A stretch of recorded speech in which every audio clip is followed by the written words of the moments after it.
வணக்கம் நண்பர்களே, mastering Microsoft Excel video சீரீஸ்க்கு உங்களை வரவேற்கிறேன். இந்த வீடியோவில் நம்ம பார்க்க போகிறது டூப்ளிகேஷன்ஸை ஹேண்டில் பண்ணுற அட்வான்ஸ்ட் மெத்தட்ஸ் மட்டும் தான் பார்க்க போகிறோம். நேரத்தை கடத்தாமல் நேராக எக்ஸலுக்குள்ளே போயிடலாம். Let's go ahead and start to work. இந்த வீடியோக்காக நம்ம யூஸ் பண்ணுற டேட்டா இது தான். இப்போ டூப்ளிகேஷன் ஹேண்டில் பண்ணணும் அப்படின்றப்போ அட்வான்ஸ் லெவல் சொல்லும் போது நம்ம என்ன மீன் பண்ணுறோன்னா, ஜென்ரலாக கண்டிஷனல் ஃபார்மேட்டிங் யூஸ் பண்ணும்போது என்ன ஆகும் அப்படின்னா, ஃபஸ்ட் அக்கரன்ஸ் ஆஃப் த வேல்யூவும் அதுக்கப்புறம் ஃபர்தர் அக்கர் ஆகிற வேல்யூவும் ரெண்டுமே ஹைலைட் ஆகிடும். அப்படின்னா இந்த கேஸில் நான் ஃபாஸ்ட்டாக பண்ணி காட்டுறேன் பாருங்கள். இப்போ கண்டிஷனல் ஃபார்மேட்டிங் போயிட்டு ஹைலைட் செல்ஸ், டூப்ளிகேட் வேல்யூஸ் அப்படின்னு கொடுத்தோன்னா ஃபஸ்ட்டாக அக்கர் ஆகிறதும் அதுக்கப்புறமா அக்கர் ஆகிறது ரெண்டுமே ஹைலைட் ஆகும். சில டைம் மக்கள் என்ன கேட்பாங்கன்னா, செகண்ட் அக்கரன்ஸ்லேருந்து தான் ஆக்சுவலாக டூப்ளிகேஷன் ஸ்டார்ட் ஆகுது, அது மட்டும்தான் அங்கேருந்து கலர் வரணுமே தவிர ஃபஸ்ட் அக்கரன்ஸ்க்கு வரக்கூடாது, அது எப்படி பண்ணுறதுன்னு கேட்பாங்க. இது ஒரு கம்ப்ளீட் ரோக்கு இருந்தாலும் சரி, ஒரு காலமில் இருக்க ஒரு செல்லுக்கு இருந்தாலும் இது எப்படி பண்ணுறதுன்றது தான் இப்போ பார்க்க போகிறோம். ஓகே, ஸோ ஃபஸ்ட் திங், ஒரு காலமில் டூப்ளிகேட்டட் செல்ஸை ஹைலைட் பண்ணணும், பட் செகண்ட் அக்கரன்ஸ்லேருந்து ஹைலைட் பண்ணணும், ஃபஸ்ட் அக்கரன்ஸ் ஹைலைட் ஆகக்கூடாது. ஸோ அந்த கேஸில் இது எப்படி ஹேண்டில் பண்ண போகிறோம்னா, கண்டிஷனல் ஃபார்மேட்டிங் வச்சு பண்ண போகிறோம். அதே மாதிரி 365 ஃபார்முலா அப்ரோச்சையும் உங்களுக்கு காட்டுறேன். ரெண்டு மெத்தடும் பாருங்கள், எது உங்களுக்கு பெட்டர்னு தோணுதோ you can go for it. So first thing நான் என்ன பண்ண போகிறேன், கண்டிஷனல் ஃபார்மேட்டிங் அப்ரோச் வச்சு டூப்ளிகேட்டட் செல்ஸை ஹைலைட் பண்ண போகிறேன். ஸோ ஃபஸ்ட்டு அந்த காலமை செலக்ட் பண்ணிக்கிறேன். அடுத்த ஸ்டெப்பு கண்டிஷனல் ஃபார்மேட்டிங்க்கு போகிறேன். இப்போ நியூ ரூல் அப்படின்றதுக்கு போயிடுறேன். ஏன்னா நான் அதில் இருக்க ஆப்ஷன்ஸ் யூஸ் பண்ண முடியாது, நியூ ரூல் நான் தான் பில்ட் பண்ணணும். So I go here, use a formula. என்ன ஃபார்முலா யூஸ் பண்ண போகிறோன்னா, ஈக்குவல் டு கவுண்ட் இஃப் நம்ம செலக்ட் பண்ண செல்ஸில் ஃபஸ்ட்டு செல்லை செலக்ட் பண்ணுறேன், மறுபடியும் அதே செல்லை செலக்ட் பண்ணுறேன், கோலன் போட்டாலே அதே செல்லு திருப்பி செலக்ட் ஆகிடும், கமா. இப்போ இதுதான் என்னோட கவுண்டிஃப் ரேஞ்சு. கவுண்டிஃப் ரேஞ்சுக்கான க்ரைட்டீரியாவையும் ஃபஸ்ட்டு செல்லே கொடுக்குறேன். இப்போ மொத்தமாக பார்த்தோன்னா எல்லாமே ஃபஸ்ட்டு ரேஞ்ச் வந்துட்டு first cell to first cell, க்ரைட்டீரியாவும் ஃபஸ்ட்டு செல். ப்ராக்கெட்டை க்ளோஸ் பண்ணுறேன், கிரேட்டர் தேன் 1, ஏன்னா மோர் தேன் 1 டைம் வரும்போது தான் நமக்கு கலர் ஆகணும். இப்போ ஃபார்மேட்டுக்கு போகிறேன், கலரை சூஸ் பண்ணுறேன், நான் கிளிக் ஓகே. பட் இப்போ நான் ஓகே கிளிக் பண்ணக்கூடாது, ஏன்னா இந்த ஃபார்முலாவில் சின்ன சேஞ்ச் பண்ண போகிறோம்.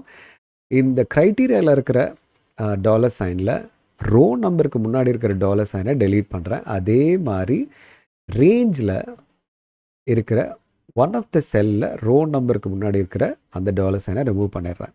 இந்த விஷயம்தான், இந்த ட்வீக்கிங் தான் அந்த மேஜிக்கை பண்ண போது. இப்போ பாருங்கள், இப்போ நான் ஓகேன்னு கிளிக் பண்ணுறேன். இப்போ வேல்யூ செகண்ட் அக்கரன்ஸ்லேருந்து தான் ஹைலைட் ஆகும், ஃபஸ்ட் அக்கரன்ஸ்லேருந்து ஹைலைட் ஆகாது. இதையே ஒரு டூப்ளிகேட்டட் ரோக்கு பண்ணணும் அப்படின்னா இதை நான் எப்படி பண்ணணுன்றதை காட்டுறேன். இப்போ நான் என்ன பண்ண போகிறேன், என்னோடய கண்டிஷன் ஃபார்மேட்டிங்கில் போயிட்டு கிளியர் பண்ணிடுறேன் நான் அப்ளை பண்ண ரூல்ஸை. இப்போ ஒரு டூப்ளிகேட்டட் ரோவை கண்டுபிடிக்கணும்னா கண்டிப்பாக அதுக்கு ஹெல்ப்பர் காலம் இல்லாமல் நம்ம பண்ண முடியாது. அந்த ஹெல்ப்பர் காலமில் என்ன இருக்குன்னா, எல்லா காலத்தோட கன்கேட்டினேட்டட் ரிசல்ட்டாக இருக்கும். கன்கேட்டினேட்னா ஒரு செல்லையும் இன்னொரு செல்லையும் ஜாயின் பண்ணுறது. நம்ம இதை எப்படி பண்ண போகிறோம்னா, கன்கேட் அப்படின்ற ஃபார்முலா வச்சு, ஏன்னா கன்கேட்டில் நான் ஒரு ரேஞ்சை செலக்ட் பண்ணலாம், கன்கேட்டினேட்டில் நான் ரேஞ்ச் செலக்ட் பண்ண முடியாது, நான் ஒரு செல்லாக தான் செலக்ட் பண்ணணும். அதனால் கன்கேட் யூஸ் பண்ணிக்கிறேன். இப்போ இந்த ஃபார்முலாவை பாப்புலேட் பண்ணிடுறேன். இப்போ இந்த இந்த காலம் தான் எனக்கு ரெஃபரன்ஸு. இப்போ பாருங்கள், இதை செலக்ட் பண்ணிக்கிறேன்.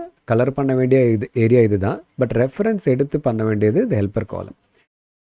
ஸோ கண்டிஷனல் ஃபார்மேட்டிங் போகிறோம், மறுபடியும் நியூ ரூல், மறுபடியும் use a formula equal to count if bracket open, மறுபடியும் நம்மளோட ஏரியாவில் ஃபஸ்ட்டு செல்லை செலக்ட் பண்ணுறேன், டாலர் சைன் போடுறேன், அதே செல்லை செலக்ட் ஆகுது, கமா, மறுபடியும் ஃபஸ்ட் செல் செலக்ட் பண்ணுறேன், ப்ராக்கெட்டை க்ளோஸ் பண்ணுறேன், கிரேட்டர் தேன் 1 போட்டுடுறேன், கலர் சூஸ் பண்ணுறேன், அண்ட் நான் ஓகே கொடுக்குறதுக்கு முன்னாடி என்ன பண்ணணும், அந்த டாலர் சைன் ரோ நம்பருக்கு முன்னாடி இருக்கிற டாலர் சைனை நம்ம 2 இடத்துலேருந்து ரிமூவ் பண்ணணும். ஒன்று ரேஞ்சில் இருக்கிற ஒன் ஆஃப் த செல்லில் பண்ணிடணும், அதே மாதிரி க்ரைட்டீரியாலையும் பண்ணிட்டோம் அப்படின்னா then it will do it, click okay. இப்போ பார்த்தீங்கன்னா டூப்ளிகேட்டாக இருக்கிற ரோ மட்டும்தான் ஹைலைட் ஆகும், செகண்ட் அக்கரன்ஸ்லேருந்து அதுவும். ஸோ இது வந்து கண்டிஷனல் ஃபார்மேட்டிங் மூலிமா பண்ணியிருக்கோம். சில நண்பர்கள், சார் இந்த IN2663 வந்து டூப்ளிகேட் நீங்கள் ஹைலைட் பண்ணலையேன்னு கேட்டிங்கன்னா, அது டூப்ளிகேட் கிடையாது.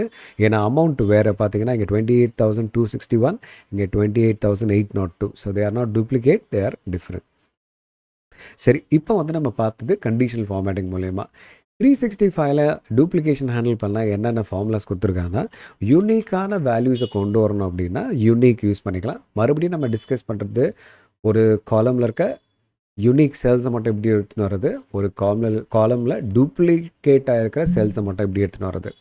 இப்போ நம்ம பார்க்க போகிறோம் யூனிக்காக இருக்கிற செல்ஸை மட்டும் எப்படி எடுத்துகிட்டு வரணும் அப்படின்னு பார்த்தீங்கன்னா, யூனிக் ஃபார்முலா யூஸ் பண்ணி அந்த காலம் செலக்ட் பண்ணிங்கன்னா அந்த காலமில் இருக்க யூனிக் ஆன வேல்யூஸ் மட்டும் வரும். இப்போ டூப்ளிகேட்டாக இருக்கிற இன்வாய்ஸ் நம்பரை மட்டும் தனியாக எடுத்துகிட்டு வரணும் அப்படின்னா அங்கே நம்ம யூஸ் பண்ண போகிறது இந்த ஃபார்முலா தான், ஃபில்டர் யூஸ் பண்ண போகிறோம். ஃபில்டர்ன்ற ஃபார்முலா உங்களுக்கு தெரியாது அப்படின்னா அதுக்குன்னே செப்பரேட் வீடியோ இருக்குது நம்ம சேனலில், அதோட லிங்க்கையும் கொடுக்குறேன். ஃபில்டர் யூஸ் பண்ணுறேன். இப்போ ஃபில்டரை அந்த காலமில் தான் எனக்கு அப்ளை பண்ணோம். பட் நீ க்ரைட்டீரியா என்னன்னு பார்த்தீங்கன்னா, அந்த வேல்யூ மோர் தேன் ஒன்ஸ் வந்திருந்ததுன்னா நீ ஹைலைட் பண்ணு அப்படின்னு சொல்கிறேன். ஸோ கவுண்டிஃபோட ரேஞ்ச் கொடுத்துட்டேன், க்ரைட்டீரியாவும் அதே ரேஞ்ச் கொடுக்குறேன். இது நம்ம அரே ஃபார்முலான்றதால அந்த ஃபுல் காலமை செலக்ட் பண்ணியோட கெப்பாசிட்டி எனக்கு இப்போ முடியும். பட் நார்மலாக கவுண்டிஃபில் இப்படி பண்ண முடியாது. பட் ஃபில்டருக்குள்ளே எழுதுறதால என்னோடய க்ரைட்டீரியா ஒரு அரேவாக இருக்கலாம். ஸோ ப்ராக்கெட்டை க்ளோஸ் பண்ணிடுறேன். க்ரைட்டீரியா என்னென்னா அந்த வேல்யூ மோர் தேன் ஒன்ஸ் வந்தால் மட்டும் அதை பிக் பண்ணி எடுத்துகிட்டு வா. இப்போது இந்த ஃபில்டர் என்ன பண்ணணும்னா, என்னோடய இன்வாய்ஸ் நம்பரில் எப்படிப்பட்ட வேல்யூஸை ஃபில்டர் பண்ணி எடுத்துகிட்டு வரணும்னா அது மோர் தேன் ஒன் டைம் வந்துன்னா எடுத்துகிட்டு வந்துடும். அப்படின்னா அது ஒவ்வொரு வேல்யூவாக செக் பண்ணும்போது அது மோர் தேன் ஒன்ஸ் தான் ரிப்பீட் பண்ணிவிடும். பட் இங்கே பாருங்கள், இப்போ ரிசல்ட் பாருங்கள், உங்களுக்கு புரியும். இந்த வேல்யூ மோர் தேன் ஒன்ஸ் இருந்ததால் ஃபில்டரில் இந்த இது ரெண்டுமே வந்துச்சு. இது பார்த்தீங்கன்னா இங்கேயே நமக்கு ரிப்பீட் ஆயிருக்கு. பட் ஆக்சுவலாக இது ஒரு தடவை வந்தால் நமக்கு புரிஞ்சுக்க முடியும். பட் ஃபில்டரோட லாஜிக் கரெக்ட் தான். ஃபில்டர் படி அது நம்ம கொடுத்த லாஜிக் படி அது பண்ணியிருக்கு. இது கவுண்டிஃப் வந்து ஒரு தடவை செக் பண்ணும்போது இது மோர் தேன் ஒன்ஸ் அப்பியர் ஆயிருக்கு, ஃபில்டரில் அது ரீட்டைன் ஆகிடுச்சு. பட் இங்கே நமக்கு வந்து ஒரு தடவை வந்தால் போதும்னா அப்போ நம்ம என்ன பண்ண போகிறோம், இந்த ஃபில்டர் ஃபார்முலாவை தூக்கி யூனிக் ஃபார்முலாவுக்கு உள்ளே போட்டுட்டோம்னா ஆக்சுவலாக டூப்ளிகேட் ஆகிருக்கிற அந்த இன்வாய்ஸ் நம்பர் மட்டும் ஒரு தடவை வரும், மல்டிபிள் டைம் வராது. இந்த கண்டிஷனல் ஃபார்மேட்டிங் நார்மலாக அப்ளை பண்ணும்போது ஒரிஜினலும் ஹைலைட் ஆகிடும், செகண்ட் ஒன்னும் ஹைலைட் ஆகிடும் இல்லையா. இப்போ இந்த ஆக்சுவலாக ரிப்பீட்டாக இருக்கிறது ஒரு தடவை தான் வரணும் அப்படின்ற கேஸில் நம்ம இங்கே யூனிக் யூஸ் பண்ணிக்கிறோம். ஸோ கவனிச்சிங்கன்னா ஃபார்முலா பாருங்கள், யூனிக் வேல்யூஸ் மட்டும் எடுத்துகிட்டு வரதுக்கும் யூனிக் தான், டூப்ளிகேட்டாக இருக்கிறத எடுத்துகிட்டு வரதுக்கும் யூனிக் தான் ஹெல்ப் பண்ணுது. பட் ஃபில்டரும் கவுண்டிஃபோட சேர்த்து பண்ணணும். இப்போ ரோ வைஸ் வரும்போது எப்படி ஹேண்டில் பண்ணும் அப்படின்னு பார்த்தீங்கன்னா, மறுபடியும் ஹெல்ப்பர் காலம் வழியாக தான் எடுத்துகிட்டு வர போகிறோம். Unique filter. இப்போ இந்த டைம் ஃபில்டர் எதை ஃபில்டர் பண்ண போகுதுன்னா கம்ப்ளீட் டேபிளை ஃபில்டர் பண்ண போகுது. ஸோ கம்ப்ளீட் டேபிளை செலக்ட் பண்ணிக்கிறேன். பார்த்தீங்கன்னா கம்ப்ளீட் டேபிளை செலக்ட் பண்ணியிருக்கேன். க்ரைட்டீரியா வந்து கவுண்டிஃப் தான். பட் இந்த கவுண்டிஃப் எடுத்துக்க போகிற ரேஞ்ச் வந்து நம்மளோட ஹெல்ப்பர் காலம். செக் பண்ண போகிற ரேஞ்சும் ஹெல்ப்பர் காலம் தான். இந்த ஹெல்ப்பர் காலமில் இருக்க வேல்யூ மோர் தேன் ஒன்ஸ் வந்ததுன்னா நீ எனக்கு எடுத்துகிட்டு வா அப்படின்னு சொல்கிறேன். இப்போ பார்த்தீங்கன்னா மோர் தேன் ஒன்ஸ் வந்திருக்கிறத மட்டும் நமக்கு எடுத்துகிட்டு வருது. இப்போ பார்த்தீங்கன்னா உங்களால் பார்க்க முடியும், இந்த லாஸ்ட் ட்ரான்சாக்ஷன் மட்டும்தான் ஆக்சுவலாக டூப்ளிகேட்டட், அதை மட்டும் எடுத்துகிட்டு வந்துட்டோம். அப்போ யூனிக் வேல்யூவை மட்டும், யூனிக் ரோஸை மட்டும் எடுத்துகிட்டு வந்தோம்னா நம்ம ஃபார்முலாவில் என்ன சேஞ்ச் இருக்குன்னு பார்த்தீங்கன்னா, இந்த கிரேட்டர் தேன் ஒன்னுக்கு பதிலாக நம்ம ஈக்குவல் டு ஒன்னுன்னு கொடுத்துருவோம், அவ்வளோதான். ஸோ அப்போ ஒரு தடவை வரது மட்டும் எடுத்துகிட்டு வரோம், ரிப்பீட்டாக இருக்கிறத எடுத்துகிட்டு வராது. இப்போ பார்த்தீங்கன்னா you got only the unique transaction. So 365 formula வச்சுட்டு நம்ம யூனிக் வேல்யூஸும் தனியாக எடுத்துகிட்டு வர முடியும், டூப்ளிகேட் வேல்யூஸும் எடுத்துகிட்டு வர முடியும். அதுக்கான சாய்ஸ் என்னென்னு காமிச்சிட்டேன். கண்டிஷனல் ஃபார்மேட்டிங்லேயும் நமக்கு என்ன சாய்ஸ்ன்னு காமிச்சிருக்கேன். ஸோ இந்த வீடியோவில் நம்ம பார்த்தது உங்களுக்கு யூஸ்ஃபுல்லாக இருந்ததுன்னா லைக் பண்ணுங்கள், ஷேர் பண்ணுங்கள், சப்ஸ்கிரைப் பண்ணுங்கள். மறுபடியும் இன்னொரு இன்ட்ரெஸ்டிங் இன்புட்டோட உங்களை மீண்டும் சந்திக்கிறேன். அது வரைக்கும் உங்களிடமிருந்து விடைபெறுவது உங்கள் ஹரிஹரன்.